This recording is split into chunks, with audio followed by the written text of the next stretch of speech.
Canada study visa और work permit की applications के रिजल्ट और भी डिले हो सकते हैं। जी हां, बिल्कुल सही सुना है आपने। कनाडा की तरफ से बैकलॉग को लेकर एक नेगेटिव न्यूज़ सामने आई है।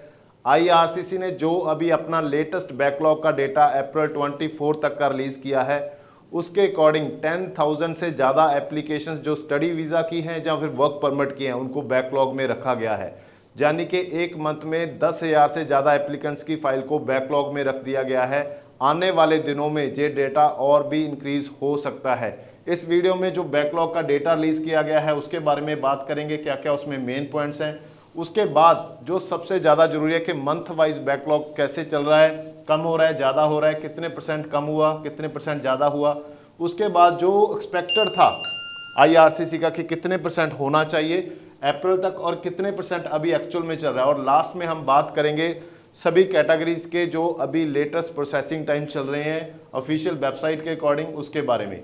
इस वीडियो को लास्ट तक जरूर देखिए ताकि आपके जितने भी डाउट्स हैं वो सभी क्लियर हो सकें। और लास्ट में आप सभी से रिक्वेस्ट करूंगा, अगर अभी तक आपने हमारे इस यूट्यूब चैनल को सब्सक्राइब नहीं किया तो सब्सक्राइब जरूर कर लीजिए, क्योंकि यहाँ पर आपको ऐसी इंफॉर्मेटिव और अपडेटेड वीडियोस देखने को मिलती हैं। सबसे पहले आईआरसीसी की तरफ से जो बैकलॉग का डेटा रिलीज किया गया है उसके मेन पॉइंट्स के बारे में बात करेंगे। ये डेटा अप्रैल 30, 2024 तक का है। इस समय तक कनाडा की एम्बेसी में जो टोटल एप्लीकेशंस हैं वो 22,20,200 हैं, जिसमें सभी कैटेगरीज आ जाएंगी।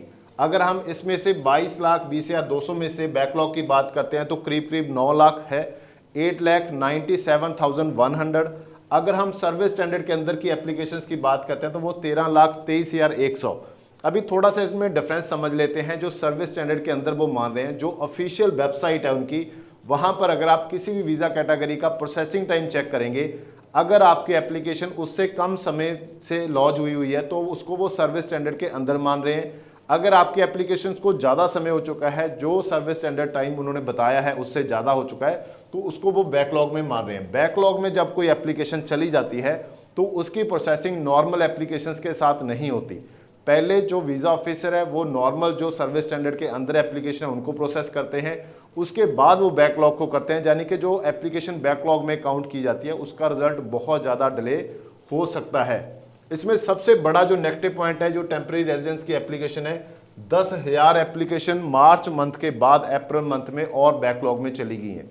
इसमें जो दो सबसे बड़ी कैटेगरी है, पहली स्टडी वीज़ा, दूसरी वर्क परमिट, और तीसरी इसमें हम पीएनपी को भी काउंट कर सकते हैं, मगर वो टेम्परेरी रेजिडेंस में नहीं आएगी, वो पीआर की कैटेगरी में आएगी। सिटीजनशिप की, जब परमानेंट रेजिडेंसी की जो एप्लीकेशंस हैं उनका जो बैकलॉग है वो कम हुआ है अगर हम उसको मार्च मंथ के साथ कंपेयर करते हैं। अगर हम आईआरसीसी की बात सुनते हैं तो 80% का टारगेट था उनका कि हमने सर्विस स्टैंडर्ड टाइम में कंप्लीट करना है, और 20% फाइल्स बैकलॉग में, जो पूरा नहीं हो पाया। प्रोजेक्शन था जो आईआरसीसी का कि हम किस कैटेगरी में कितना प्रोजेक्ट कर सकते हैं, कि आइडिया इतना बैकलॉग रहेगा, उससे काफ़ी ज़्यादा बैकलॉग अभी दिखाई दे रहा है। उसकी मैं पूरी रिपोर्ट आपके साथ शेयर करूँगा। जो मंथली बैकलॉग है लास्ट 12 मंथ का, उसका भी चार्ट मैं आपके साथ शेयर कर दूंगा। और जो इस साल का इनका टारगेट है 4,85,000 एप्लीकेशंस का, ये मंथली पूरा चार्ट आ गया। अगर मैं अप्रैल की बात करता हूं, जो इस समय का रिलीज किया गया है लेटेस्ट डेटा है, इसमें 0.57% इंक्रीज हुआ है। 13,23,100 एप्लीकेशन अंडर प्रोसेस है जो सर्विस स्टैंडर्ड के अंदर है, और 8,97,100 एप्लीकेशन जो बैकलॉग में है। अगर हम इस पूरे ईयर में देखते हैं लास्ट 12 मंथ में, तो 8,01,000 जो एप्लीकेशन थी, ये सबसे कम बैकलॉग था जो पिछले 12 मंथ का है। अगर सबसे ज़्यादा बैकलॉग देखते हैं तो वो हमारे पास दिसंबर में था 9,49,500। अगर हम इसमें देखते हैं तो सबसे जो ज़्यादा कम हुआ था बैकलॉग, तो वो था अप्रैल 30 को, जहां पर -9.7% बैकलॉग कम हुआ था। और अगर हम सबसे ज़्यादा देखते हैं सितंबर में 9.9% के हिसाब से बैकलॉग इंक्रीज हुआ है।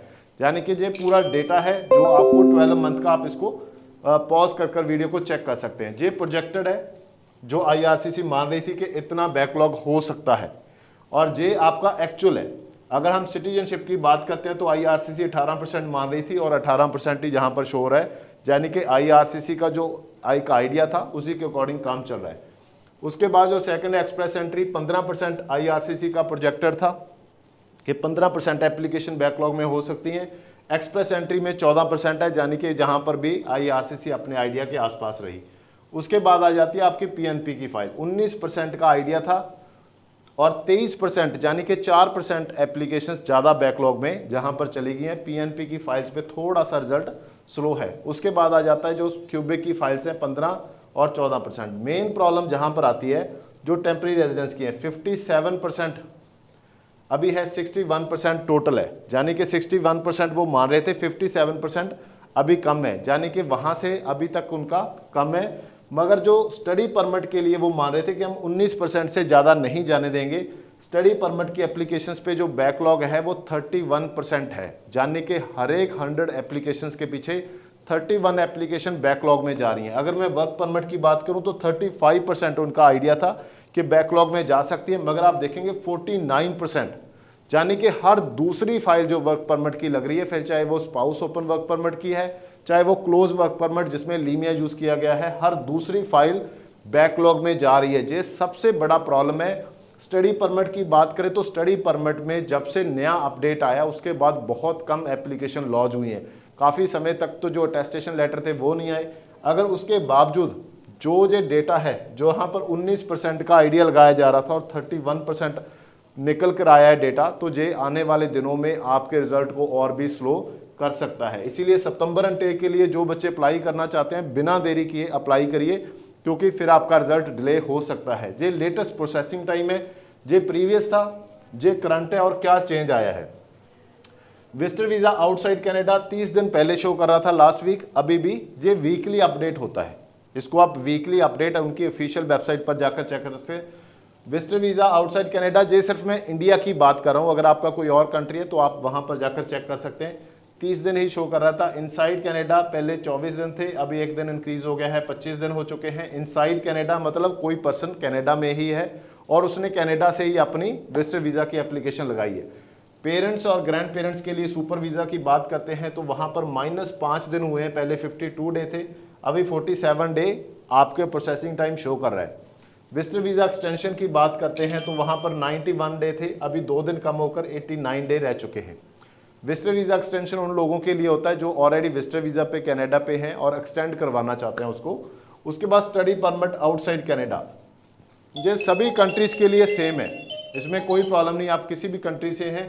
पहले 14 वीक था, 1 वीक इंक्रीज होकर 15 वीक अभी प्रोसेसिंग टाइम शो कर रहा है study permit outside Canada. Inside Canada 12 week पहले था, अभी भी 12 वीक है, यानी कि कोई विजिटर वीजा पे, टूरिस्ट वीजा पे कनाडा में कोई एप्लीकेंट गया है, वो अपनी फाइल को स्टडी वीजा में कन्वर्ट करना चाहता है तो 12 वीक के साथ वो अपना प्रोसेस कर सकता है। स्टडी परमिट एक्सटेंशन, जो बच्चे 1 साल का प्रोग्राम लेकर जाते हैं वहां जाकर एक्सटेंड करवाना चाहते हैं उनके लिए 48 डे था पहले, अभी 44 डेज अभी शो कर रहा है। वर्क परमिट आउटसाइड कनाडा पहले 21 वीक था, अभी भी 21 वीक है, कोई चेंज नहीं आया। उसके बाद वर्क परमिट इनसाइड कनाडा, जो लोग टेम्परेरी बेसिस पे यानी कि विजिटर वीज़ा, टूरिस्ट वीज़ा पे जाते हैं और वहाँ पर जाकर अपना वर्क परमिट अप्लाई करते हैं, वो 90 डेज अभी शो कर रहा है, पहले 92 डे था, 2 दिन कम हुआ है। अभी जो इस पूरी वीडियो का अगर हम लास्ट में जो मेन पॉइंट देखते हैं तो जो टेम्परेरी रेजिडेंस है जिसमें स्टडी वीज़ा, वर्क परमिट, ये दोनों कैटेगरीज के रिजल्ट आने वाले दिनों में और भी डिले हो सकते हैं, क्योंकि बहुत सारे बच्चों के रिजल्ट अभी भी काफ़ी समय से वेट कर रहे हैं। हमारे पास अगर स्पाउस ओपन वर्क परमिट की बात करते हैं तो अक्टूबर, नवंबर, दिसंबर की फाइल्स भी पेंडिंग पड़ी हैं। अगर स्टूडेंट वीज़ा की बात करते हैं तो दिसंबर, नवंबर, दिसंबर की फाइल्स भी अभी पेंडिंग चल रही हैं जिनके रिजल्ट अभी नहीं आए। इसीलिए अगर आप सितंबर 24 इनटेक या फिर जनवरी 25 इनटेक के लिए अप्लाई करना चाहते हैं, बिना देरी किए अभी नीचे दिए गए नंबर पे कॉल करें ताकि आपका प्रोसेस समय पर पूरा हो सके और आपको रिजल्ट मिल सके और आप अपना कनाडा का सपना पूरा कर सके। उम्मीद करता हूँ ये वीडियो आपको अच्छी लगेगी। इस वीडियो को लास्ट तक देखिए, जितने भी आपके फ्रेंड सर्कल में आपके फ्रेंड्स हैं उन सभी के साथ इस वीडियो को शेयर करें और हमें रिकमेंड करें। थैंक यू सो मच इस वीडियो को पूरा देखने के लिए।